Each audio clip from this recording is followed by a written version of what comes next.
Moin Moin und willkommen mal wieder zu einem neuen Illustrator Video. So, heute mal ohne Video, aber das geht auch mal. Wir wollen heute einen Text erstellen mit einem Hintergrundbild. Also der Text soll aussehen wie ein Bild. Dazu schreiben wir uns erstmal hier irgendwas rein.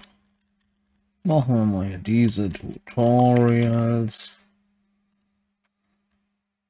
Ziehen uns das einmal groß und müssen diesen Text jetzt erstmal in Pfade umwandeln. Nicht umbenennen, umwandeln. So, jetzt haben wir die als Pfade, können den Text nicht mehr so bearbeiten, machen hier nochmal einen rechten Mausklick drauf und Gruppierung aufheben. Jetzt ist es ganz wichtig, weil jetzt sehen wir in unserer Ebene, dass wir alles einzelne Buchstaben hier haben. Das wollen wir jetzt ändern und markieren alle Buchstaben und gehen oben auf Objekt, unten zusammengesetzte Pfade erstellen. Jetzt seht ihr, dass es nur noch eine Ebene ist. Jetzt müssen wir uns nur noch irgendein Bild hier reinziehen. Ich nehme mal das hier.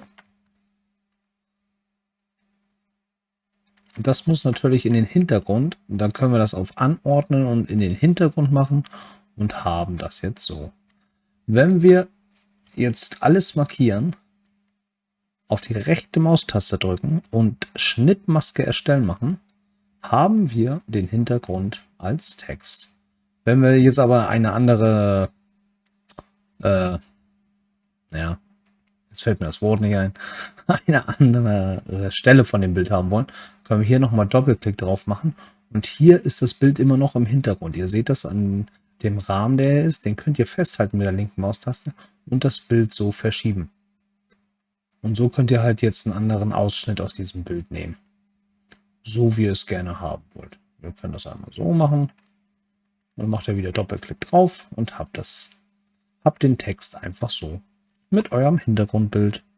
So einfach geht das. Also nicht vergessen, zusammengesetzte Pfade erstellen bei dem Text, weil sonst kann er mit der Schnittmaske benutzt nur einen Buchstaben immer. Und dann sieht's doof aus. Ich hoffe, das schnelle Tutorial hat euch gefallen und hilft euch weiter. Ich würde mich über ein Like, Abo oder das Glöckchen anfreuen. Also bis zum nächsten Mal. Ciao, ciao.